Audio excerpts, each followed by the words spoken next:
আসসালামু আলাইকুম। বাংলাদেশ বেতার রংপুর। স্থানীয় খবরে আমন্ত্রণ জানাচ্ছি তৌহিদা ইসলাম।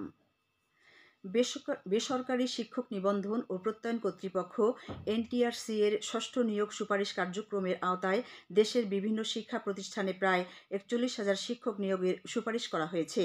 শিক্ষা উপদেষ্টা অধ্যাপক ডক্টর সি.আর. আবরার সুপারিশ কার্যক্রমের উদ্বোধনী অনুষ্ঠানে গতকাল ঢাকায় একথা বলেন। শিক্ষা উপদেষ্টা বলেন, সারা দেশে ১,৮২২টি শূন্য পদের চাহিদার বিপরীতে যথাযথ প্রক্রিয়া অনুসরণ করে প্রায় ৪১,০০০ শিক্ষক নিয়োগের সুপারিশ করা হয়েছে। উপদেষ্টা জানান, এবারের ১৮তম শিক্ষক নিবন্ধন পরীক্ষায় মোট ১৮,৬৫,৭১৯ জন প্রার্থী আবেদন করেছিলেন। বহুল প্রতীক্ষিত তৃতীয় তিস্তা সেতু জনসাধারণের চলাচলের জন্য খুলে দেয়া হচ্ছে আজ।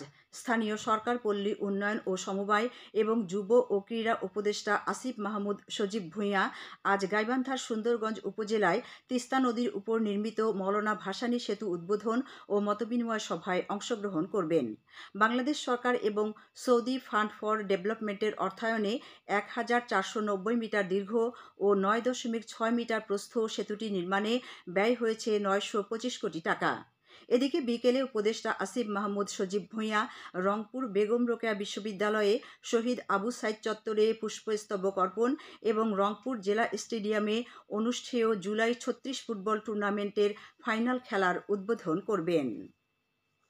রংপুর সহ উত্তরাঞ্চলের জেলা ও উপজেলাগুলোতে বাংলাদেশ জাতীয়তাবাদী স্বেচ্ছাসেবক দলের ৪৫তম প্রতিষ্ঠাবার্ষিকী বিভিন্ন কর্মসূচির মধ্য দিয়ে গতকাল উদযাপন করা হয়েছে। প্রতিষ্ঠাবার্ষিকী উপলক্ষে রংপুরে শোভাযাত্রা ও আলোচনা সভার আয়োজন করা হয়। পাবলিক লাইব্রেরির মাঠে অনুষ্ঠিত আলোচনা সভায় জেলা বিএনপির আহ্বায়ক সাইফুল ইসলাম, সদস্য সচিব আনিসুর রহমান লাকু, জেলা স্বেচ্ছাসেবক দলের আহ্বায়ক আল ইমরান সুজন ও সদস্য সচিব জাকারিয়া জিম বক্তব্য রাখেন। লালমনিরহাটে এ উপলক্ষে গতকাল একটি বর্ণাঢ্য শোভাযাত্রা বের করা হয়। পরে এক আলোচনা সভায় প্রধান অতিথি হিসেবে বক্তব্য রাখেন বিএনপির রংপুর বিভাগীয় সাংগঠনিক সম্পাদক ও জেলা সভাপতি অধ্যক্ষ আসাদুল হাবিব দুলু। গাইবান্ধায় এ উপলক্ষে আয়োজিত আলোচনা সভায় জেলা বিএনপির সভাপতি মইনুল হাসান, সাধারণ সম্পাদক মাহমুদুন নবী ও স্বেচ্ছাসেবক দলের আহ্বায়ক শাহজালাল সরকার বক্তব্য রাখেন। কুড়িগ্রামের রৌমারীতে উপজেলা স্বেচ্ছাসেবক দলের আহ্বায়ক মঞ্জুরুল ইসলামের সভাপতিত্বে অনুষ্ঠিত আলোচনা সভায় উপজেলা বিএনপির আহ্বায়ক মোহাম্মদ আব্দুর রাজ্জাক প্রধান অতিথি ছিলেন। এদিকে জয়পুরহাটেও গতকাল জাতীয়তাবাদী স্বেচ্ছাসেবক দলের ৪৫তম প্রতিষ্ঠাবার্ষিকী পালিত হয়েছে।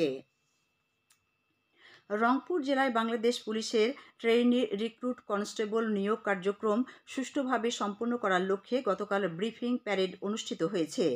স্থানীয় পুলিশ লাইন্স অডিটোরিয়ামে পুলিশ সুপার মোহাম্মদ আবু সাইমের সভাপতিত্বে অনুষ্ঠিত ব্রিফিংয়ে স্বচ্ছ, নিরপেক্ষ ও দুর্নীতিমুক্ত প্রক্রিয়ায় পুলিশ কনস্টেবল পদে নিয়োগ সম্পন্ন হবে বলে জানানো হয়। কনস্টেবল প্রার্থীদের পরিবার যেন কোনো প্রকার প্রতারক বা দালাল চক্রের খপ্পরে না পড়ে এ বিষয়ে সতর্ক থাকার জন্য এবং কোনো প্রতারক বা দালাল চক্র সংক্রান্ত কোনো তথ্য থাকলে তাৎক্ষণিকভাবে তা অবহিত করার জন্য পুলিশ সুপার সকলের প্রতি আহ্বান জানান। গাইবান্ধার সাদুল্লাপুর উপজেলায় ভাতগ্রাম ইউনিয়নের বুজরুক রুহিয়া গ্রামের ঘরের মাটির নিচ থেকে একটি পিস্তলসহ ৪ রাউন্ড গুলি গতকাল উদ্ধার করেছে পুলিশ। গোলাপ প্রামাণিক নামের একজন রিমান্ডের আসামির দেওয়া তথ্য অনুসারে অভিযান চালিয়ে এই অস্ত্র ও গুলি উদ্ধার করা হয়। সাদুল্লাপুর থানার ভারপ্রাপ্ত কর্মকর্তা তাজউদ্দিন খন্দকার বিষয়টি নিশ্চিত করেছেন। খেলার খবর ফুটবল। জুলাই গণ অভ্যুত্থানের বর্ষপূর্তি উপলক্ষে রংপুর স্টেডিয়ামে অনুষ্ঠানরত জুলাই ৩৬ গোল্ড কাপ ফুটবল টুর্নামেন্টের ফাইনাল খেলা আজ বিকেলে অনুষ্ঠিত হবে। এতে রংপুর সদর উপজেলা ও গঙ্গাচড়া উপজেলা ফুটবল দল পরস্পরের মোকাবেলা করবে। স্থানীয় সরকার, পল্লী উন্নয়ন ও সমবায় এবং যুব ও ক্রীড়া উপদেষ্টা আসিফ মাহমুদ সজীব ভূঁইয়া খেলার উদ্বোধন করবেন বলে আশা করা হচ্ছে। রংপুর জেলা প্রশাসন ও ক্রীড়া সংস্থা এ টুর্নামেন্টের আয়োজন করেছে। সবশেষে আবহাওয়া। আজ সন্ধ্যে 6টা পর্যন্ত পূর্বাভাসে বলা হয়েছে খুলনা, বরিশাল, পটুয়াখালী, নোয়াখালী, কুমিল্লা, চট্টগ্রাম ও কক্সবাজার অঞ্চলের উপর দিয়ে দক্ষিণ পূর্ব দিক থেকে অস্থায়ীভাবে ঘন্টায় 45 থেকে 60 কিলোমিটার বেগে দমকা থেকে ঝোড়ো হাওয়া বয়ে যেতে পারে।